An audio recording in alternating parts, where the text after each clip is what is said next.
G'day. In this particular video we're going to learn how to find the cube roots of numbers that are not perfect cubes. Now we're not going to do that exactly. This is an approximation technique, and of course if you have a calculator, by all means use your calculator. But the reason that this exercise can be so useful is that it helps give you an understanding of how numbers work. It also gives you an understanding of how algebra and even calculus and numbers can link and work together to give you a fuller understanding of how they behave. So even though you may not use this, I think this is a useful exercise. Now at the end of it I'm going to set you a challenge. What I'm going to do in this video is show you some material that I actually checked yesterday, that there are at least a couple of other videos on YouTube explaining some of what I'm going to share. And I don't think there's anywhere that I've seen on YouTube that's actually going to do what I'm going to do. So this is a bit unique, and consequently the video is going to be longer. I suspect 20 or 30 minutes, and I apologise if it's that long, but get yourself a cup of coffee or something and just settle back and watch and participate, and I hope you learn something. What I'm going to do is demonstrate three methods, first of all, for working out a method for finding or approximating cube roots. Now these three methods are also methods you can use to work out your own technique for finding square roots or fourth roots or fifth roots of numbers. And part of my challenge will be for you to choose one of these methods, try to generate a method for finding, say, a fourth root, and then calculate a fourth root of a number just to see that you can do it. And it's quite satisfying. Now, the first method is this. I'll actually write method one. Method number one. Method number one uses a calculus technique, Newton's approximation. And what it does is this. You know that I hope you know that a cubic equation, a simple cubic equation, just has a simple S shape going through the origin. But let's say we want to find the cube root of some number n. I'm going to use a capital N for the number. What we do is we take the cubic equation and shift it n units down the vertical axis. So it's now coming down like this.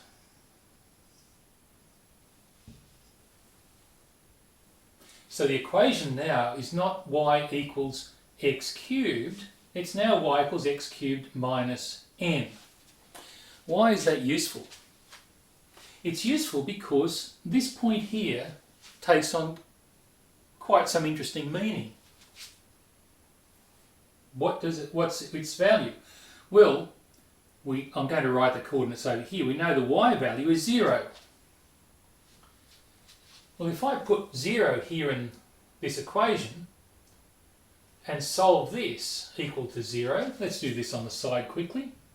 X cubed minus n equals 0. X cubed equals n by adding n to both sides, and cubing, or taking the cube root of both sides, the x value is the cube root of n, which is exactly what we're looking for. Now, it could be very difficult to find. If I asked you for the cube root of 21,284 or something like that, you probably have no better idea of it than I do. So, since we don't know exactly where it is, we think of an approximation. Now there are some clever ways of doing that, which I will discuss, but let's imagine, now I'm going to exaggerate this a little bit, and I'll use red as well. Let's imagine that you guess the value here, and let's call your guess A. Now, for example, the cube root could be 27.140276 or something, and you guess 27 or 28 or something like that. I'm putting A on the positive side. It doesn't matter really. We might discuss that at the end of what we do. But let's say that's your estimate. Then what this method does is it uses some calculus. It says, first of all, let's find the point on the graph directly above or below A. In this case, the coordinates will be A, and then when we put A into this formula, we get A cubed minus n. And what we do is we find the tangent. This is where the calculus is involved, so if you have not done calculus, just trust me on this. If you have, then follow along. We find the gradient at this point. Now the gradient is found by finding the derivative of this equation. So here we have y equals x cubed minus n, dy dx, which is the gradient, I'll put m, equals, the gradient of our line or our tangent is going to be 3x squared, which at this point above A is going to be 3a squared at a cubed minus n. That means we have a gradient and we have a point and we can calculate the equation for the tangent. Now let's do that. I like to keep my equal signs lined up, but I'm running off the side of the board, so I'm going to bring it in a little bit. Y minus y1 equals m, x minus x1. This is our gradient, our point gradient form of the line, and let's put these values in. Well, the gradient we worked out was 3a squared. Y minus the y value was a cubed minus n. And the x value was a. And that's the equation of this tangent. Now what we're doing is this. We're saying if a is a pretty good approximation for the cube root of n, and we can find the point above a and draw the tangent in, goodness me, be nice to zoom in on this, wouldn't it, magnify it, that where the tangent crosses the x-axis must be closer to the real value of the cube root than a was. I think you can see that the tangent of this cubic equation will slant in quite steeply in towards where this is and give us an even better approximation. Now, if I point to this point, how do we actually find the values, the coordinates of that point? Well, we know again that the y value is 0 because y equals 0 is the equation for the x-axis. And because we know the y value is 0 and we know the equation for the line, we can put y equals 0 in the equation of the line. And this x value we will call b, which will be our next approximation. And let's rearrange this and see what b looks like. Well, minus a cubed minus n is going to give us, actually I'll do this in blue, minus n is n, and minus a cubed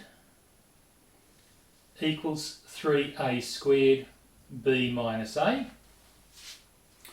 If I divide both sides by 3a squared, I get n minus a squared, a cubed rather, on 3a squared is b minus a. And then when I add a to both sides, I find this. I find that this is a frustration about working on a small board. I find that the new approximation b is equal to a, if we add a to both sides, a plus n minus a cubed on 3a squared. In other words, our new approximation was our old one adjusted by adding this on. Now this could be positive or negative, so it might improve our result, or when I say improve, it might make it larger or smaller, but it will make it closer to the cube root of n. And that's what we would need to calculate. I hope that makes sense to you. So our old approximation might have been 25, and when we calculate this, we find we've got 25 plus 0.18 or something, and we get a slightly better approximation to the cube root. I'm going to demonstrate how to use this later, but I did say I was going to show you three methods, and this was method one, using a cubic equation shifted down the y-axis. Now I'm going to remove this and show you method number two, and you'll find we get the same result. Now this method simply uses an expansion, the same one we used in the previous two videos, and that is this. You should know by now that a plus b cubed is a cubed plus 3a squared b plus 3ab squared plus b cubed. With the coefficients 1, 3, 3, 1 from Pascal's triangle. I did explain this in some detail in the last video, so I won't go over it here. But we use this result. And what we will say here is this. Imagine that the exact value of n, which is something cubed, is in fact a plus some adjustment factor. Now, the adjustment factor is going to be the same thing we found in the last method. I'll call it epsilon. And we're going to cube this. So let's imagine that a cubed is pretty close, but a plus epsilon is exactly equal to the cube root of n. So this would work. So that's our little adjustment factor to make sure we're right. This would give us a cubed plus 3a squared epsilon plus 3a epsilon squared plus epsilon cubed. Now, all this is exact, but we're going to make an approximation. The approximation is this. Compare the size of A and the size of epsilon. For example, if A was 20, I think I used the example of 25, and epsilon was the extra 0.18 something or other to give us the value of the cube root of n. If I cube 25, I get a very large value. At this end, if I cube 0.18, I get a tiny value. So in terms of size, this one is not going to make that much difference to a cubed. Very little difference indeed.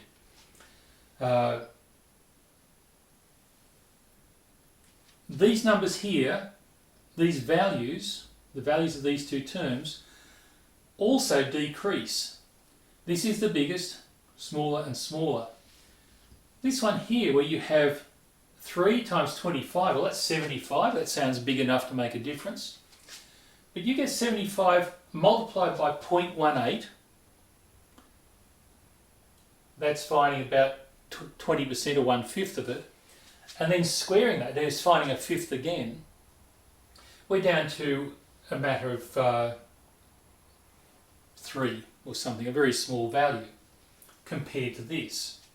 So what we do, in the interest of making our calculations simple, is we say these two values are going to be very tiny. Simply because epsilon is going to be tiny compared to A. Now if we know that, and we want to find epsilon, we have this equation, that n, our number, is approximately a cubed, a remember was our first estimate, plus 3a squared times our adjustment factor. And if we rearrange this, we get, moving this over, n minus a cubed is approximately 3a squared epsilon, and therefore dividing both sides,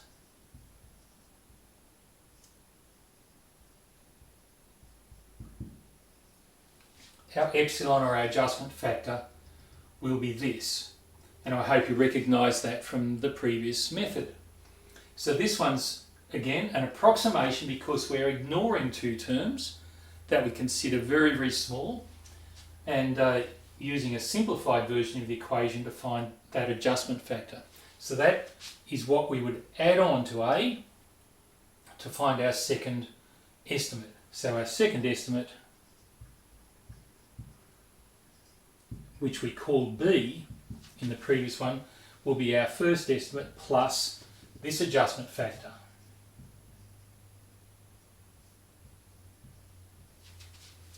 I hope that makes sense to you. So you can see, yet again, we're going to have to calculate this value. Very quickly, I'll try and show you the third method. These are all three very, very valid methods, and I hope you can adapt them to find, as I say, square roots and fourth roots and fifth and sixth and seventh roots as you wish. Let's erase this and try method number 3. Now this third method also uses calculus, like the first method, and it uses it in a slightly different form, a slightly simplified form. In fact, it simply states that if we start with the y equals x cubed graph, not shifted down but just the normal y equals x cubed graph, and find dy dx, we get 3x squared. And if we multiply both sides by dx, we get that. Now what does that tell us? Well, you know this is a gradient on the curve. Let's draw the curve and then look at a magnified version of it. Here's our cubic equation. You remember it's shaped like this going through the origin now, y equals x cubed. And let's imagine we're trying to find the cube root of n, which would be this value here. And what we're saying is that if we have estimated a value for a, I'm going to draw it slightly less than the cube root of n, but let's say a was our good guess, then we're going to learn something about the point here, a cubed. If I drew a tangent here with this gradient, and this is where I need to magnify it so you can see what's going on. Let's magnify this area. I'm going to exaggerate the bend of the curve simply because the further we get up a cubic, you might recall that a cubic equation gets straighter and straighter and straighter. It certainly doesn't bend like this except right down at the beginning, but just bear with me. This is just so that it becomes quite clear what we're doing. Here's the value a and a cubed. That's that point here. And we're drawing a tangent using this gradient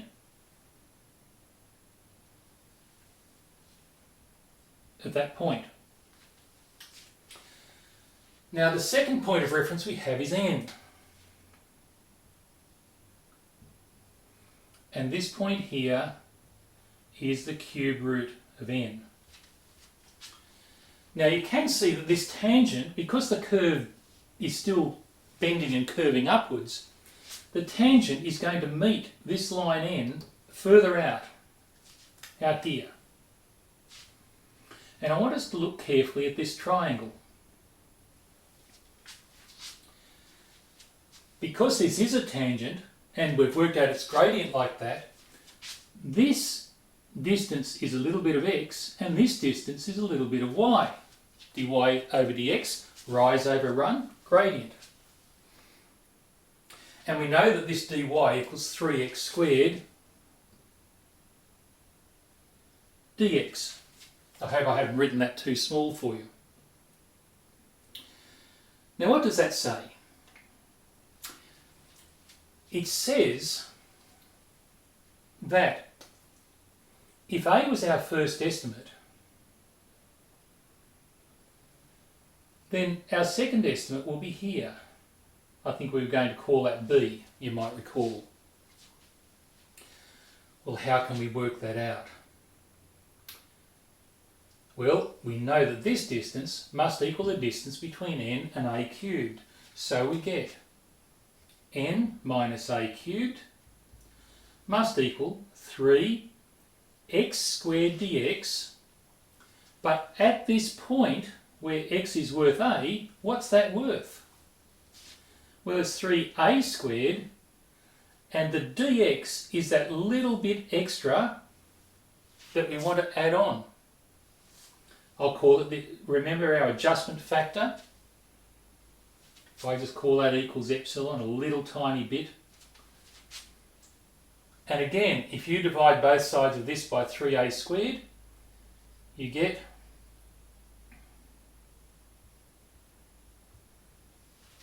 and you can see that our new value of b is going to be a plus that little epsilon. So b equals a plus this epsilon, n minus a cubed on 3a squared. So there it is, we've found that little adjustment factor in 3 different ways. Now, of course, if you wanted to use this method for a 4th root, then you'd make that x to the 4. This would become 4x cubed, and this would be 4x cubed, and this would be 4a cubed, and I think you can see, and this would be n minus a to the 4th, and you can see the same structure taking place. I encourage you to explore this and to try it out. What I'm going to do now is, now that we know, we've actually seen it 3 different ways that this is the adjustment factor we're after, I'm going to demonstrate finding the cube root of some random number, and it literally will be random. I don't prepare these. And we'll take it through 1 iteration. If you wanted to get more and more accurate, you could then start with the next number and say, well, I'll try and get a better approximation than that using the same method and so forth. But the calculations do get a lot worse very rapidly. But let's eliminate this, we'll rub it off, and we'll try a simple example.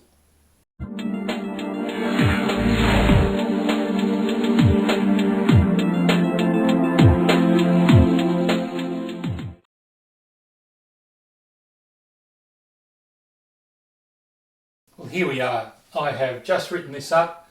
I did not check on a calculator. I simply do not know the result here, but we're going to try to find a fair estimate for the cube root of 31,217 using this method. Now, the first thing we need to do is to try to get a reasonable value for a, our first estimate. So here we go, first estimate.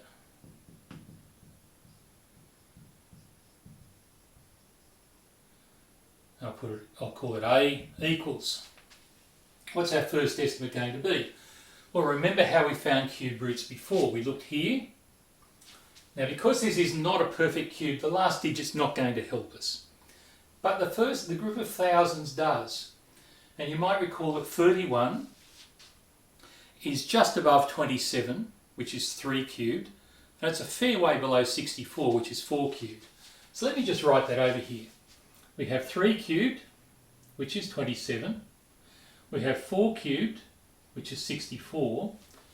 And we've got 31 in here, and it's actually very, very close down to this one.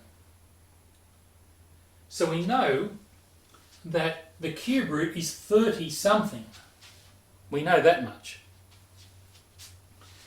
Let's look at the gaps. The gap here is 4, and the gap here is 33, which is huge. Now what we're trying to look for is our next digit. So we're just going to try and divide this gap into 10. Well, if I divide that by 4, I get 1, I divide that by 4, I roughly get 8. So I'd say that's roughly 1/10 of the way along. So I'd be saying it's roughly 31.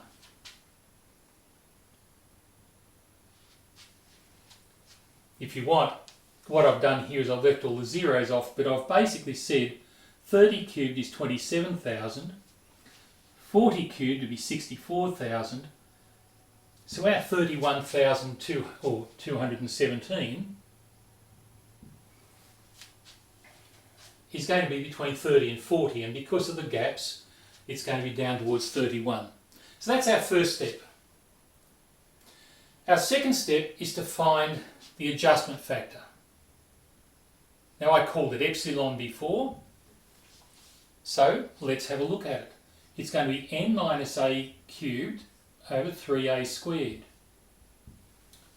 Now n was 31,217. A cubed is going to be 31 cubed over 3 times 31 squared. Now I hope you can see this is not going to be pretty, and if you have a calculator you wouldn't bother with this anyway, you just find the cube root. And if you didn't have a calculator, then you've got a fairly solid job ahead of you. You can see why just a couple of videos ago I showed you how to find perfect cubes using my 4-stroke method. Let's do that. 3 cubed is 27.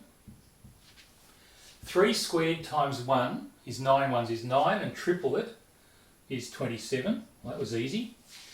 3 times 1 squared, 3 times 1 times 1 is 3, and triple that. And then cube the 1. So this was actually quite an easy one, wasn't it?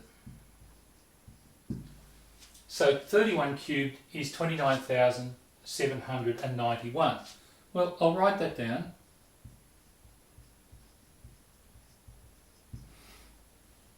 Over.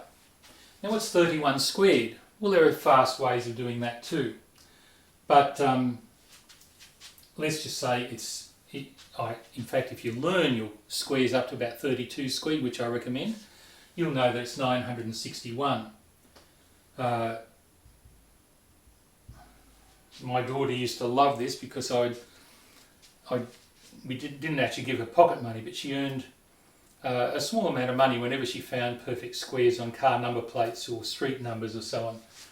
And 31 squared was 961, 13 squared is 169, and 14 squared was 196. So she found that combination of 1, 6 and 9 quite an intriguing little combination. But anyway, 31 squared, 961. Now we should know what 3 times that is. Let's actually replace it. 3 ones are 3, 3 sixes are 18, carry the 1, 3 nines are 27, and 1 is 28. So I'll rub that off now. And we're going to have, probably should have done it on the second line, shouldn't we? Shouldn't I? 1 from 76, 9, 2, 4,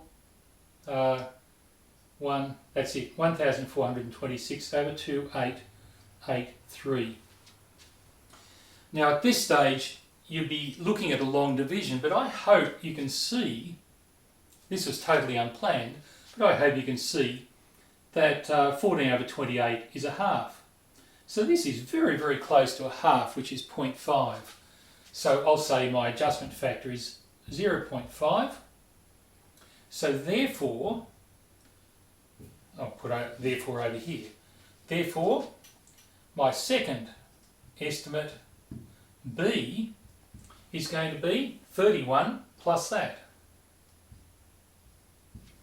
Now I'm going to get my calculator. Here I am walking off screen. But I'm going to get my calculator and find the cube root, and we'll just see whether in fact this is a better approximation than that.